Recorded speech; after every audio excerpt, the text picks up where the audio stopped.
தமிழுக்கு நிகர் தமிழே, தமிழனுக்கு நிகர் எவரே. 2 அடியில் நம்மால் எதுவும் செய்ய இயலாது என்று எண்ணும் மனிதனிடத்தில் 2 அடி குரலில் எதையும் நம்மால் செய்ய முடியும் என நம்பிக்கையை ஊக்குவித்தது திருக்குறள். வணக்கம் ஐயா. வணக்கம். இன்னைக்கான குறள் என்னங்க ஐயா? இன்னைக்கான குறள் அதிகாரம் 125 நெஞ்சொடு கிளத்தல்.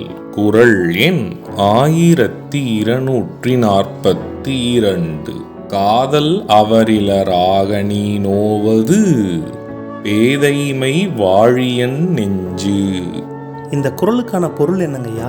இதற்கான பொருள், பேதை நெஞ்சே, அவருக்கு நம்மேல் காதல் இல்லாதிருக்க நீ மட்டுமேன் அவரை நினைத்து கலங்குகிறாய்? இது என்ன அறியாமை? இதுக்கு ஒரு சின்ன உதாரணம் சொல்றீங்களா? இதற்கான உதாரணம், காதலி தன் மனதை கேட்டுக்கொள்கிறாள். நான் மட்டும் அவரை எப்பொழுதும் அவரை நினைத்து கொண்டிருக்க அவருக்கு ஏன் என் நினைவு வரவில்லை என்று.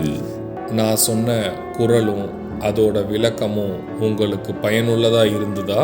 ரொம்பவே பயனுள்ளதா இருந்தது. சரி பசங்களா, நாளைக்கும் இதே மாதிரி சுவாரஸ்யமான குறளை பார்ப்போம். நாளைக்கும் இதே மாதிரி இன்னொரு குறள் பத்தி தெரிஞ்சுக்க ஆர்வமாவும் இருக்கும்.